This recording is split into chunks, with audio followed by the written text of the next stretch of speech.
किशनगंज नाम के एक गांव में महेश कुर्ता और कपड़े बेचने का काम किया करता था। महेश अपने परिवार के साथ किशनगंज में एक दुकान चलाया करता था और उसी दुकान में रहा भी करता था। महेश के दुकान के आसपास कपड़े के बहुत सारे दुकान हो गए थे। लोग शहर से कुर्ता पजामा बनाना सीखकर किशनगंज में आ रहे थे। ज्यादा दुकानें होने की वजह से महेश का कुर्ता का दुकान बिल्कुल भी नहीं चलता, बल्कि महेश ईमानदार और सच्चा इंसान था। इस वजह से वो परेशान रहता। देखा भाग्यवान, आज भी हमारा पूरे दिन में एक भी व्यापार नहीं हुआ। तो क्या हुआ जी, कल से आप थोड़ा बहुत डिस्काउंट दे देना, दुकान अपने आप चलने लगेगी। 50% डिस्काउंट तो पहले से है, अब क्या फ्री में बेचूं? महेश अपनी दुकान बंद करने ही जा रहा था कि वहाँ पर सूर्यदेव एक भिक्षुक का रूप लेकर आए और कहने लगे, अरे भाई, कुछ रखा है क्या मेरे साइज का? अगर है तो बताओ। ये कुर्ता है मेरे पास आपके साइज का, इसे ले जाइए। लेकिन मेरे पास पैसे नहीं है, ये पहले ही बता देता हूँ। पहले से ही दुकान ज्यादा चली नहीं है, ऊपर से द्वार पर आए भिक्षु को भगाना अच्छा नहीं होगा। इन्हें मैं ये कुर्ता दे ही देता हूँ। ये लीजिए, इसे आप रख लीजिए, पैसे की कोई दिक्कत नहीं है, इसे आप रख लीजिए। जैसे ही कुर्ता महेश ने आगे रखा, भिक्षुक अपने असली अवतार में आ गए, सूर्यदेव बनकर। तथास्तु बालक, तुम्हारा मन इतना साफ है, मैं तो बस तुम्हें परखने आया था और तुम तो बिल्कुल ईमानदार और स्वाभिमानी निकले। भगवान, आप इस रूप में? मैं तुम्हारे भक्ति भाव और स्वभाव से प्रसन्न हुआ। अब से तुम्हारी दुकान पर जो भी कुर्ते आएंगे, मैं उन्हें सूरज का कुर्ता बना दूंगा। उस कुर्ते में बाहर से जितनी चमक होगी, अंदर से वो उतना ही मुलायम होगा। अगर आप ऐसा कर देंगे तो मेरा घर चल पड़ेगा, मेरे परिवार का भला हो जाएगा। सूर्यदेव के आशीर्वाद की वजह से सारे कुर्ते सूरज की तरह चमकने लगे। दुकान में इतनी चमक हो गई कि पूरा किशनगंज जान गया सूरज के कुर्तों के बारे में। जैसे जैसे लोगों को सूरज के कुर्ते के बारे में पता चला, लोग महेश की दुकान में सूरज का कुर्ता खरीदने आने लगे। देखते ही देखते वो छोटी सी दुकान बहुत बड़ी बन गई। भाग्यवान, कहाँ हो? सुबह से चाय भी नहीं पिलाई।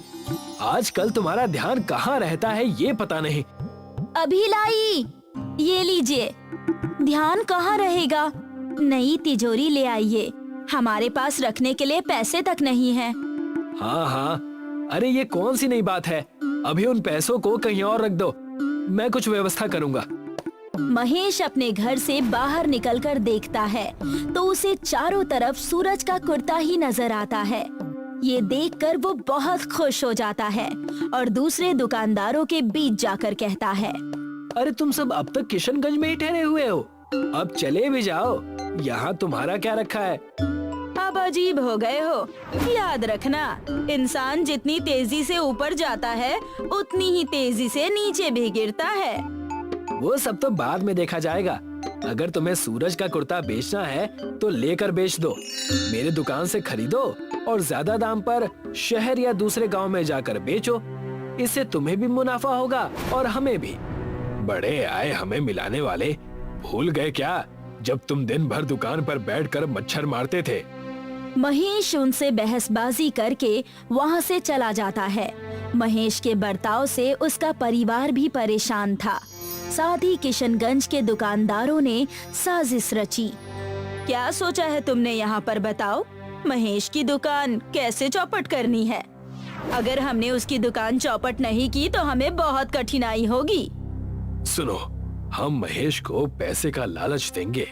उसे मैं अलग आवाज में कॉल करके बोलूंगा कि हमें कुर्ते सिलवाने हैं। जब वो स्वीकार कर लेगा तो हम सौदा कैंसिल कर देंगे, जिससे उसे भारी नुकसान होगा और वो दुकान बंद करके भाग जाएगा। मस्त प्लान है, हमें ऐसा ही करना चाहिए। अन्य दुकान वाले साजिश रच ही रहे थे कि महेश सूर्यदेव के मंदिर जाकर उन्हें सुबह सुबह जल अर्पण करता था। हे सूर्यदेव, आज मैं जो कुछ भी हूँ बस आपकी कृपा है। तभी महेश को उस कपटी दुकानदार का कॉल आता है। हमें सूरज के कुर्ते बनवाने हैं जो बाहर से असली चमकदार हो, आग की तरह, और अंदर से मखमली मखमली। जल्दी से जल्दी सौदा कर दो। ये भी कोई बोलने की बात है? सौदा आपका तय रहा। आपको हर कुर्ते जल्दी ही मिल जाएंगे। महेश सूरज के कुर्ते को बनाने की तैयारी करने लगा। अरे भाग्यवान, सुनती हो? हमारे दिन और भी अच्छे होने वाले हैं। सूरज के कुर्ते का सौदा मिला है। अगर मैंने ये करके दे दिया ना, तो सूर्य देव का छोटा सा मंदिर बनवाऊंगा मैं। अरे ये क्या, आपने तो मन्नत मांग ली। मैंने ये मन्नत बहुत पहले ही मांगी थी और अब ऐसा लग रहा है कि ये साकार हो जाएगा। महेश बाजार से थोड़े पैसे उठाकर सूरज का कुर्ता बनाना शुरू कर देता है। सूर्य देव के आशीर्वाद से सारे कुर्ते सूरज की तरह चमकदार बन जाते हैं और तैयार हो जाते हैं। मालिक, आपका सौदा पूरा कर दिया है। आप गाड़ी भिजवाकर सारे सूरज के कुर्ते ले जा सकते हैं। जैसे ही महेश ने कॉल लगाकर ये कहा, महेश के दुकान में अन्य दुकानदार आ गए और कहने लगे, अब आया ना मजा, ये हुई ना बात। मैं कुछ समझा नहीं, कहना क्या चाहते हैं आप सब? वो सौदा करने वाला कोई और नहीं, मैं ही था। मैंने ही तुम्हें गुमराह किया और तुमसे उस सौदे की बात की ताकि तुम्हारी दुकान ठप हो जाए। लेकिन तुम सबने ऐसा क्यों किया? मैंने तुम्हारा क्या बिगाड़ा था? अन्य कपटी दुकानदार महेश के सूरज के कुर्ते को पहनकर देखने लगे और कहने लगे, अब तुम क्या करोगे? इन सूरज के कुर्ते के पैसे कैसे चुकाओगे? जैसे ही दुकान वालों ने महेश को ठगना चाहा, वहाँ पर सूर्य देव फिर से भिक्षुक के रूप में आ गए और कहने लगे, ये सूरज का कुर्ता मैं खरीदूंगा, वो भी 2 गुनी दाम में। अरे तुम वही भिक्षु हो ना जिसे मैंने अपनी दुकान से भगाया था? हाँ, ये मेरे दुकान पर भी आए थे, मैंने भी इन्हें निकाल दिया था। महेश भिक्षुक को देखकर उनके पैरों में गिर गया और कहने लगा, हे सूर्यदेव, आपके यहाँ दोबारा आने से मेरे भाग्य खुल गए हैं। इस संकट से मैं कैसे पार पाऊं प्रभु? अन्य दुकानदार उस भिक्षुक को देख ही रहे थे कि भिक्षुक ने सूर्य देव का अवतार ले लिया और कहने लगे, दूसरों को परेशान कर तुम्हें तसल्ली मिलती है ना? मैं तुम्हें बताऊंगा कि असली जलन होती क्या है। ऊपर से तुमने पहना भी सूरज का कुर्ता ही है। जैसे ही सूर्य देव ने उनकी तरफ इशारा किया, उन दुकानदारों ने सूर्य देव का कुर्ता पहना था और वो अंदर और बाहर से जलने लगे। वो चिल्लाते हुए वहाँ से भागने लगे। अरे बचाओ बचाओ, ये क्या भला पहन ली मैंने? अब बचाओ बचाओ, ये कैसी मुसीबत आ गई है? अब हम किसी को कभी परेशान नहीं करेंगे। अब भागो, बचाओ। दोनों तिलमिलाकर भाग उठे। तब सूर्यदेव ने महेश से कहा, मैं तुम्हारी मदद करने हमेशा नहीं आ पाऊंगा, तुम्हें खुद अपना ध्यान रखना होगा। और रही बात इन कुर्तों के पैसों की, ये तुम 2 गुनी कमाई करके भर दोगे। कभी घमंड और किसी को नीचा मत दिखाना।